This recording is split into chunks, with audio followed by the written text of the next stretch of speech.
दुनिया में कोनो अमीर कोनो गरीब बनथे।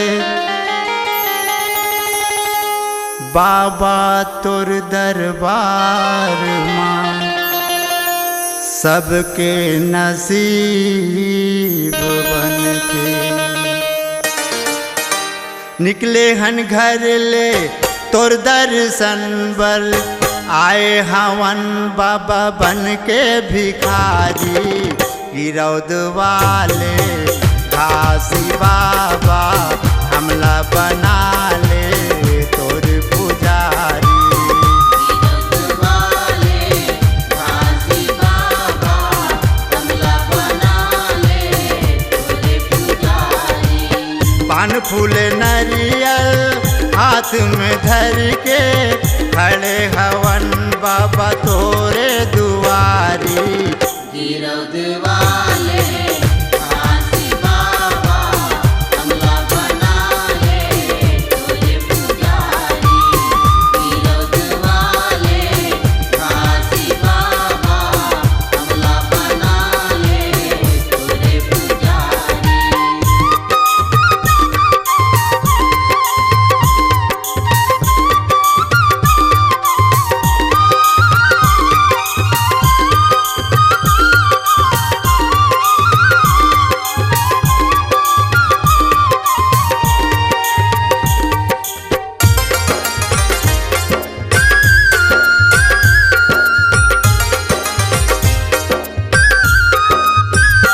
मोरे घासी बाबा तै सतनामी के राजा।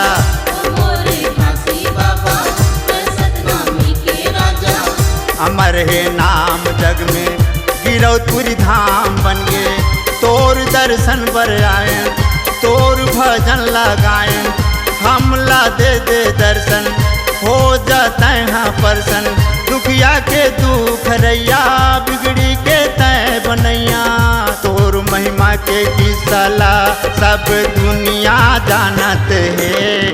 तोर बनाए बाबा हमन फुलवारी, तय रखवार बन के करे रखवारी। गिरौद वाले घासी बाबा हमला बना ले तोर पुजारी।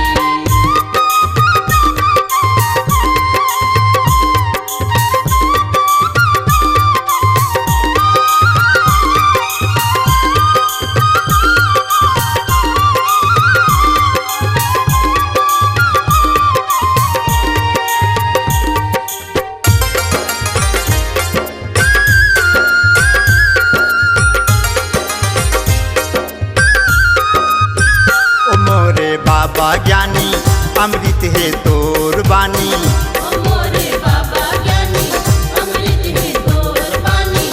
ये दुनिया गावत हवै बाबा ये तोर कहानी। महंगू के घर में आए सत्य के महिमा दिखाए। महिमा तोर हवै भारी जानत है दुनिया सारी। मरे बछिया लजलाए सबुराला अमृत पिलाए।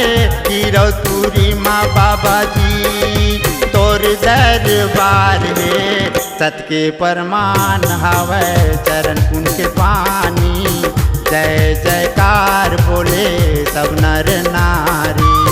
गिरौद वाले घासी बाबा हमला बना ले तोर पुजारी। पान फूल नारियल हाथ में धर के खड़े हवन बाबा तोरे